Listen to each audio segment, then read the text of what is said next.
नमस्कार मित्रांनो, आपल्या सर्वांचं स्वागत आहे आपल्या ट्रॅव्हल व्ह्यूअल या युट्यूब चॅनलवर। मित्रांनो, आज महाशिवरात्री आणि या महाशिवरात्रीच्या निमित्ताने आपण महादेवाच्या मंदिरामध्ये जाऊन महादेवांचं दर्शन घेत असतो। महादेवांच्या पिंडीला दयादुधाचा अभिषेक घालून महादेवांना प्रिय असणारं बेलपत्र म्हणजेच बिल्वपत्र वापरून आपण दर्शन घेत असतो आणि या निमित्ताने आपण उपवास देखील करतो। परंतु ही महाशिवरात्री आपण का साजरी करतो हे तुम्हाला माहिती आहे का? या पौराणिक कथेविषयी तुम्ही कधी ऐकलंय का? ते जर ऐकलं नसेल तर आजचा व्हिडिओ आपल्या शेवटपर्यंत पहा। मित्रांनो, आजच्या व्हिडिओमध्ये आपण पाहणार आहोत रायगड जिल्ह्यातील कर्जत तालुका आणि या कर्जत तालुक्यामध्ये वैजनाथ या गावी असणारं सुमारे 550 वर्षापासूनचं जुनं महादेवांचं स्वयंभू मंदिर म्हणजेच श्री क्षेत्र वैजनाथ मंदिर। या मंदिराचा एक स्पेशल व्हिडिओ आपण काही दिवसांपूर्वी आपल्या चॅनलवरती अपलोड केला होता। या मंदिराविषयी अधिक माहितीसाठी तो व्हिडिओ देखील तुम्ही पाहू शकता। आजच्या व्हिडिओमध्ये आपण महादेवांचं दर्शन घेणार आहोत श्री क्षेत्र वैजनाथ या ठिकाणी जाऊन आणि त्यासोबतच म्हणजेच आजच्या महाशिवरात्रीच्या निमित्तानं या श्री क्षेत्र वैजनाथच्या प्रांगणातच एका दिवसासाठी एक दिवसीय अशी यात्रा भरली जाते। तर आपण आजच्या व्हिडिओमध्ये श्री क्षेत्र वैजनाथचं दर्शन त्यासोबतच श्री क्षेत्र वैजनाथच्या प्रांगणामध्ये भरली जाणाऱ्या यात्रेची सफर आजच्या व्हिडिओमध्ये करणार आहोत। आणि विशेष म्हणजे महाशिवरात्र आपण का साजरी करतो त्याविषयी पौराणिक कथेविषयी माहिती जाणून घेणार आहोत। चल तर मग आजच्या या महाशिवरात्रीच्या स्पेशल व्हिडिओला सुरुवात करूया।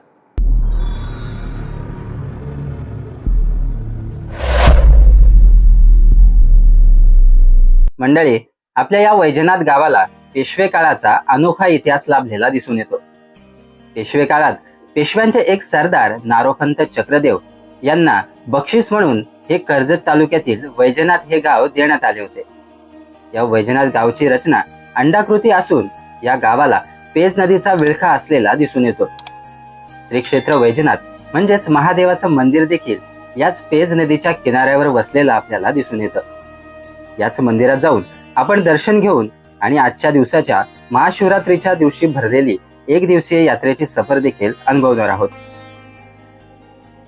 तर मित्रांनो, आता आपण आलोय श्री क्षेत्र वैजनाथ मंदिराच्या प्रवेशद्वाराजवळ। सर्वप्रथम आपण दर्शन घेऊ आणि नंतर यात्रा सफर करू। या मंदिराच्या प्रवेशद्वाराजवळ मला एक चिमुकली बेलपत्र देताना दिसून आली। येणाऱ्या भाविक भक्तांना दर्शनासाठी म्हणजेच महादेवांना पिंडीवर वाहण्यासाठी बेलपत्र ती देत होती। आतमध्ये आल्यावर भाविक भक्तांची दर्शनासाठी लागलेली भली मोठी रांग दिसून आली। आज महाशिवरात्री असल्याने मंदिराच्या परिसरामध्ये छानपैकी असा मंडप घातलेला दिसून आला। महादेवाचे वाहन असलेल्या नंदी देवतेचे दर्शन घेऊन भाविक भक्त लाईनमध्ये उभे राहत होते। आता ही लाईन केवढी मोठी आहे ती तुम्हाला या व्हिडिओमध्ये दाखवण्याचा प्रयत्न करतो। महाशिवरात्री असल्याने प्रत्येक जण म्हणजेच पूर्ण कर्जत तालुका आणि तालुक्याबाहेरून देखील भाविक भक्त आपल्या कुटुंबियांसोबत महादेवांच्या दर्शनासाठी श्री क्षेत्र वैजनाथला भेटी देत असतात। इथे काही भाविक भक्त महादेवाच्या दर्शनासाठी प्रतीक्षेत म्हणजेच रांगेत उभे होते, तर काही भाविक भक्त महादेवांचे दर्शन करून मंदिरात असलेल्या छोट्या छोट्या देवालयांमध्ये इतर देवदेवतांचे दर्शन घेऊन परतीच्या प्रवासाला लागत होते।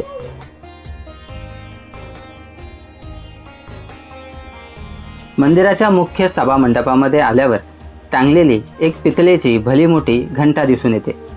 इथले ग्रामस्थ सांगतात ही घंटा पेशवेकालीन सरदार नारोपंत चक्रदेव यांच्याजवळ असणाऱ्या हत्तीच्या गळ्यातील ही घंटा असून त्यांचेच एक आठवण म्हणून आजही आपल्याला या महादेवाच्या मंदिरामध्ये टांगलेली दिसून येते।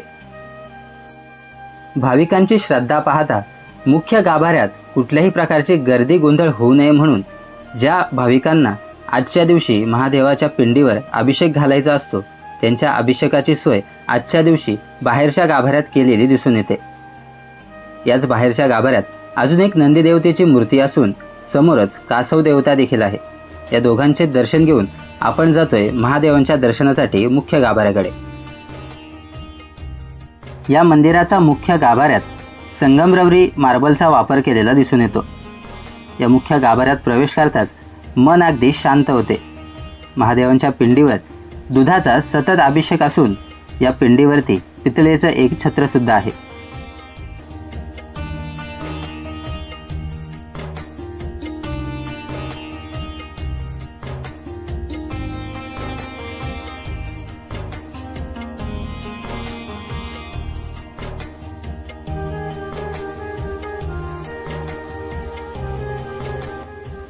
महादेवांचे दर्शन घेऊन मुख्य गाभाऱ्याच्या बाहेर असणाऱ्या गणपती बाप्पांचे दर्शन घेऊन मुख्य गाभाऱ्याभोवती अर्ध प्रदक्षिणा घातली. महादेवांच्या पिंडीभोवती पूर्ण प्रदक्षिणा किंवा पूर्ण परिक्रमा घालायची नसते असं म्हटलं जातं. यामागचं कारण तुम्हाला माहिती असेल तर आम्हाला सुद्धा कमेंटद्वारे नक्की कळवा. तर मंडळी, आता आपण मंदिराचा मागचा परिसर पाहूयात. या मागच्या परिसरात एक नंदी देवतेची मूर्ती आहे. या मूर्तीला देखील भाविक श्रद्धेने पूजन करतात. मंदिराच्या मागच्या बाजूस पेज नदीचं पात्र आहे आणि या पात्राला लागून 2 कुंडे देखील आहेत. महादेवाच्या पिंडीवर होणाऱ्या अभिषेकाचं पाणी याच कुंडामध्ये येतं. एक इथे दिसत असलेलं हे कुंड आणि दुसरं कुंड नदीच्या अगदी मध्यभागात आहे. तर मंडळी, हे दिसत असलेलं पेज नदीचं पात्र आहे. या पेज नदीच्या पात्राला लागूनच एक भला मोठा घाट या ठिकाणी बांधण्यात आला आहे. याच घाटावर दशक्रिया विधीसारखे धार्मिक विधी संपन्न होतात. संपूर्ण कर्जत तालुका आणि तालुक्याबाहेरून देखील लोक या ठिकाणी दशक्रिया विधीसाठी येत असतात. मंडळी, याच मंदिराच्या पुढच्या बाजूस मारुतीरायांचं एक छोटंसं मंदिर आहे. या मंदिरामध्ये 4 लाकडी कोरीव खांब असून मध्ये सुबक अशी मारुतीरायांची मूर्ती आहे.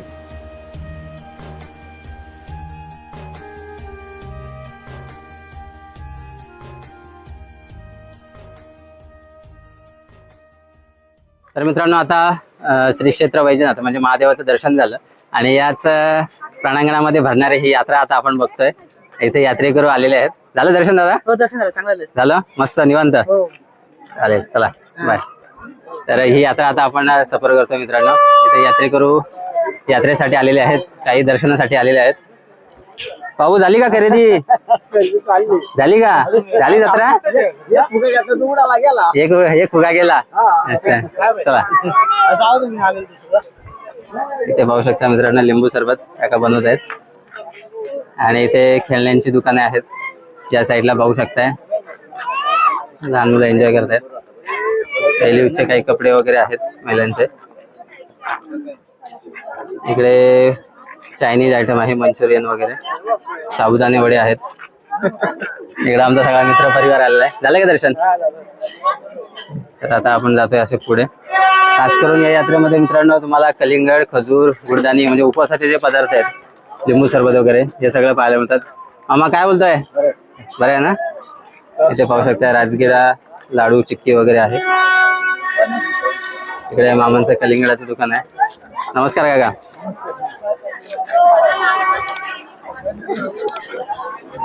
अशा स्वरूपात मित्रांनो ही यात्रा पाहायला मिळते. इथे लहान मुलांचा सर्व खेळणींचं वगैरे दुकाने आहेत. ही यात्रा थोडा शॉर्ट मध्ये दाखवतोय मी. मला काय बोलतो, काय लावलंय? पायनॅपल लिंबू सरबत.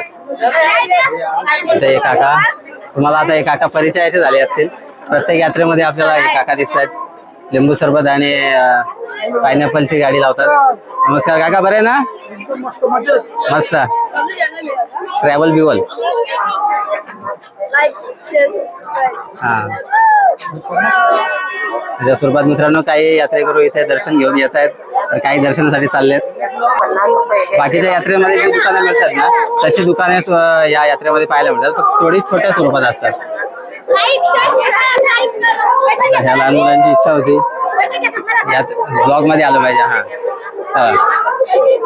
इथे आमचा सगळा मित्र परिवार दिसतोय मित्रांनो, एक एक. काय बोलतो, झालं का दर्शन? अजून चालेल. तर मित्रांनो इथे गुडदाणी, खजूर वगैरे दिसतोय.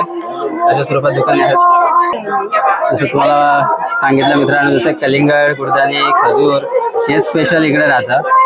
कारण महाशिवरात्रीच्या निमित्ताने उपवासाला ज्या गोष्टी लागतात त्या गोष्टींचे स्टॉल इथे पाहायला मिळतात जास्त करून. इथे एक आमची वर्गमैत्रीण आहे मित्रांनो, इथे स्टॉल लावलाय. काय लावलंय? खजूर. अच्छा, दर्शनासाठी साबुदाणे वडे पण आहेत. इथे अशा प्रकारे झालं दर्शन? आहे, गर्दी आहे का? भरपूर गर्दी आहे. अच्छा, ठीक आहे, चालेल, चला बाय. नंतर पुन्हा इथे एक मित्र दिसतोय. काय बोलतो स्वप्नील, झालं का दर्शन? झालं दर्शन? फॅमिली सोबत आलाय? अच्छा, काय खरेदी करतोय?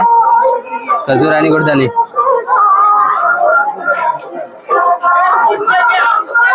मित्रांनो इथे पाहू शकताय गुळदाणी आणि खजूरचे अशा स्वरूपात स्टॉल लागलेले आहेत. एका मागोमाग एक एका लागून एक अशा स्वरूपात इथे स्टॉल दिसत आहेत.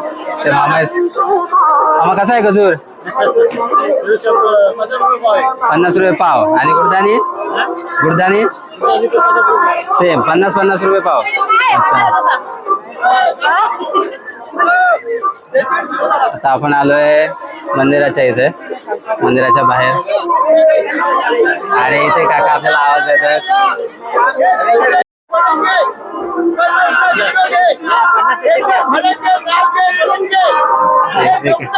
इथे काका आपल्याला ग्राहकांना आमंत्रण करतायत, आवाहन करतायत कलिंगड घेण्यासाठी. आणि अशा स्वरूपात इथे कलिंगड आहे 50 रुपये किलो. आणि लाल भडक अशा प्रकारे मार्केटिंग चालली आहे काकांची.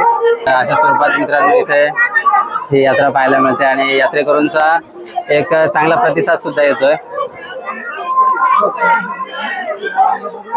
आता आपण आलोय मंदिराच्या साईडला, या साईडून आपण आलो आणि इथे हे मंदिर आपल्याला इथे पाहायला मिळत आहे. आणि पुन्हा मंदिराच्या समोरच या साईडला सुद्धा काही यात्रा लागलेली आहे, ती सुद्धा आपण पाहणार आहोत. इथे इथे बघू शकता जास्त मोठी यात्रा नाही, छोटीशीच असते, मोजकीच दुकाने असतात. आणि हे इथे पाहू शकता मित्रांनो बांगड्यांचं वगैरे दुकान आहे. इथे पुन्हा वडापाव आणि साबुदाणे वडे अशा स्वरूपात इथे एक दुकान आहे. इथे महिलांच्या सर्व जे काही मेकअपचं साहित्य असतं ते या ठिकाणी पाहायला मिळत आहे. ज्वेलरी वगैरे. यात्रा शॉर्टकट मध्ये आपल्या इथे आमचा एक मित्र आलाय, भावी आमदार आमचा प्रणव पाटील. काय बोलतो, झालं दर्शन? दर्शनाला चाललाय, दर्शन घेऊन. अशा स्वरूपात इथे काही महिलांचे ज्वेलरी वगैरे आहे. इथे बांगड्यांचं दुकान आहे आणि इथे मध्ये मला वाटतं हळद आहे. आता काय आहे ही घरगुती हळद आहे, साताऱ्याची हळद आहे. साताऱ्यावरची हळद आहे. हा, घरगुती हळद आहे. काय स्पेशालिटी काय सांगाल? हा, एकदम त्याला स्मेल चांगली आहे आणि घरगुती हळद आहे, खायला एकदम उत्तम प्रकाराची आहे. त्याच्यामुळे ते मार्केटमध्ये तशी 400 रुपये चालू आहे, 400 रुपयाने, पण आपण 300 रुपये किलोने हे देतो. 300 आपण आता वैजनाथच्या जत्रेमध्ये हळद लावलेली आहे. अच्छा, आयुर्वेदिक आहे. आयुर्वेदिक हळद आहे, साताऱ्यावरून आलेले. हो, साताऱ्याची आयुर्वेदिक हळद आहे. पाहू शकताय. जर समजा आता कोणाला पाहिजे असेल आणि यात्रेमध्ये यायला जमलं नाही तर मग कशी हा, मग त्यांना आपण घरपोच पण करतो हळद. घरपोच पण करतो. हो, सांगा तुमचा नंबर. माझा नंबर आहे 8796292890. अच्छा, मला वाटतं तुमचा चॅनल पण आहे ना, युट्यूब चॅनल? हो, माझा युट्यूब चॅनल पण आहे, गरुड झेप एम्पायर नावाने आहे. गरुड झेप एम्पायर नावाने माझं युट्यूब चॅनल आहे. तर घरच्यांना मदत म्हणून मी इथे आलोय. अच्छा. हा, आणि त्यांना कटलेरी आहे, इथं हळद आहे. बरोबर, ठीक आहे. तर मित्रांनो गरुड झेप एम्पायर या चॅनलला तुम्ही सबस्क्राईब करू शकता आणि दादांचा चॅनल सर्च करू शकता. ठीक आहे दादा, धन्यवाद. नक्की. तर मित्रांनो इथे दर्द को करे फ्री अशा प्रकारे घुटनों का दर्द, कमर दर्द, हड्डियों का दर्द अशा प्रकारे इथे एक ऍडव्हर्टाईज लावलेली आहे काकांनी. आता काय प्रकार आहे? हे सायलो कंपनीचं रोल ऑन आहे. हे जबरदस्त रिझल्ट आहे. Roll on. हा, अच्छा, काय काम करतं? हे मान, पाठ, कंबर, गुडघे, सांधेदुखी, हातपाय दुखणे, मुकामार, सूज, चमक यावर ते जबरदस्त काम करतं. अच्छा, मग काय कसं लावायचं ते? हे झाकण आहे, हे बॉल फिरून हलवारपणे त्याची मालिश करायची. मॉलिश करायची, जिथं दुखतं तिथं लावायचं. हो. अच्छा, किती रुपयाला मिळतं ते? हे 200चे आहे, पण ते आम्ही डिस्काउंट मध्ये 100ला देतो. 100ला एक. अच्छा, 200 MRP आहे, तुम्ही 100ला देता. अच्छा, कंपनीची जाहिरात असल्यामुळे. अच्छा, असं आहे का? हो. अच्छा, सांगा तुमचा कॉन्टॅक्ट नंबर. 88 05 73 10 30. अच्छा, तर मित्रांनो तुम्हाला काही त्रास असेल तर तुम्ही यांच्याकडून खरेदी करू शकता. सांगितलेल्या कॉन्टॅक्ट नंबरवरती कॉल करू शकता आणि हे तुम्ही घेऊ शकता. ओके. तुम्ही राहणार कुठे? आंबोड. आंबोड, मग इकडचे देतो. हो. ठीक आहे, चालेल. Okay, okay. ठीक आहे, नमस्कार, थँक्यू. Thank you very much. काका झालं का दर्शन? झालं दर्शन. कुठून आले तुम्ही? गावालेच आहेत का? अच्छा, इथे सगळे गावाले आहेत मित्रांनो. या सर्व परिसरातील मंडळी इथे दर्शनासाठी येत असतात. काका झालं दर्शन? झालं ना? गर्दी आहे का? गर्दी आहे ना? तर मित्रांनो या यात्रेच्याच इथे बाजूला पटांगणामध्ये आपल्याला हे थोडंसं जम्पिंग डान्स, मिकी माऊस आणि एक छोटासा इथे आकाश पाळणा म्हणजे मिनी आकाश पाळणा आपण म्हणू शकतो अशा स्वरूपात या ठिकाणी आपल्याला पाहायला मिळतं. आणि लहान मुले इथे एन्जॉय करताना तुम्हाला दिसत असतील, इथे तुम्ही पाहू शकता. छोटीशी यात्रा असते मित्रांनो, 1 दिवसाची, महाशिवरात्रीच्या निमित्ताने एका दिवसाची असते. कारण छोटंसं एकच सेट आपल्याला इथे पाहायला मिळतं. आणि लहान मुले बघू शकता, लहान मुलांची गर्दी पाहू शकताय, कशा प्रकारे एन्जॉय करतात. तर अशा स्वरूपात मित्रांनो इथे ही यात्रा एंड होते. शॉर्टकट मध्ये दाखवली यात्रा, तुम्हाला जास्त यात्रेवरती फोकस केलेला नाही आपण या व्हिडिओमध्ये. आपण मंदिराविषयी माहिती सांगितली आणि एकंदरीत ओव्हरऑल ही यात्रा कशा स्वरूपात भरते ती दाखवली. तर मित्रांनो आता आपण जाणून घेणार आहोत की ही महाशिवरात्र नेमकी आपण का साजरी करतो. तर असं बोललं जातं आख्यायिकेनुसार की जेव्हा माता सतीनं म्हणजे भगवान शंकराची महादेवांची साथ सोडली तेव्हा महादेवांनी संन्यास घेतला, म्हणजे वैराग्यामध्ये भगवान शंकर त्या ठिकाणी गेले. आणि त्यावेळेस एक तारकासूर नावाचा राक्षस होता, म्हणजे त्या तारकासुराला असा एक वरदान प्राप्त झालं होतं ब्रह्मदेवाकडून की ब्रह्मदेवाने त्याला सांगितलेलं त्या तारकासुराला की तुझा वध त्रिलोक्यामध्ये म्हणजे तिन्ही लोकांमध्ये फक्त महादेवांच्या म्हणजे भगवान शंकरांचा जो कोणी पुत्र असेल त्या पुत्राच्या हातूनच तुझा वध होऊ शकतो, बाकी तुला तिन्ही लोकांमध्ये कोणाकडून नाही कोणाच्याही हातून तुझा वध होणार नाही. आणि त्यावेळेस जो वर प्राप्त झाला त्या तारकासुराला त्यावेळेस भगवान शंकर म्हणजे संन्यासामध्ये होते. तर त्याला असं वाटलं, म्हणजे त्या तारकासुराचा असा भ्रम निर्माण झाला की आता महादेव तर संन्यासामध्ये आहेत म्हणजे वैराग्यामध्ये आहेत, तर त्यांचं लग्न होणं काही शक्य नाही, त्याच्यामुळे त्यांना पुत्र होणं आणि माझा वध होणं हे काही पॉसिबल नाही. त्याच्यामुळे त्याला असं वाटलं की आता आपण अमर झालो आणि तो उत्मात करू लागला, म्हणजेच विविध पापकृत्य करू लागला, लोकांना छळू लागला, त्रास द्यायला लागला. आणि मग तो म्हणतात ना की एकदा पापाचा गाडा भरला की भरलाच. तर त्यावेळेस मग भगवान शंकर त्या संन्यासामधून बाहेर आले, म्हणजेच वैराग्यामधून बाहेर आले आणि तो एक दिवस उजाडला ज्यावेळेस महादेवांचा आणि माता पार्वतीचा विवाह संपन्न झाला. आणि जो विवाह संपन्न झाला त्या दिवशी त्या रात्री म्हणजे त्यांची जी बारात निघाली म्हणजे वरात निघाली महादेवांची आणि माता पार्वतीची, ती रात्र म्हणजे त्या रात्री वरात निघाली ती रात्र म्हणजे महाशिवरात्र म्हणून साजरी करतो आपण. तेव्हापासूनची ही महाशिवरात्रीची परंपरा जी सुरू झाली ती आतापर्यंत तशीच चालू आहे. तर हेच महाशिवरात्री विषयी अशी आख्यायिका आहे आणि महाशिवरात्रीचं महत्व किंवा आपण महाशिवरात्र का साजरी करतो तर त्याच्या मागं हेच आख्यायिका आहे, हेच कारण आहे मित्रांनो. तर हे महाशिवरात्र आपण का साजरी करतो याच्या मागचं रिझन तुम्हाला माहिती होतं का, आम्हाला कमेंटद्वारे नक्की कळवा. आणि रायगड जिल्ह्यातील कर्जत तालुक्यातील आपलं हे श्री क्षेत्र वैजनाथ हे मंदिर आपण आज या व्हिडिओमध्ये पाहिलं, दर्शन घेतलं. आणि महाशिवरात्री निमित्ताने या श्री क्षेत्र वैजनाथच्या प्रांगणामध्ये भरणारी यात्रा देखील आपण आजच्या व्हिडिओमध्ये पाहिली. तर ही एकूणच ही या महाशिवरात्रीविषयी बनवलेला हा स्पेशल व्हिडिओ तुम्हाला कसा वाटला आम्हाला कमेंटद्वारे नक्की कळवा. आणि अशाच माहितीपूर्ण व्हिडिओसाठी आपल्या ट्रॅव्हल बिवल या युट्यूब चॅनलला सबस्क्राईब करायला विसरू नका. बाकी भेटूया लवकरच एका नव्या व्हिडिओमध्ये, तोपर्यंत काळजी घ्या, हसत राहा आणि पाहत राहा ट्रॅव्हल बिवल. जय हिंद, जय भारत.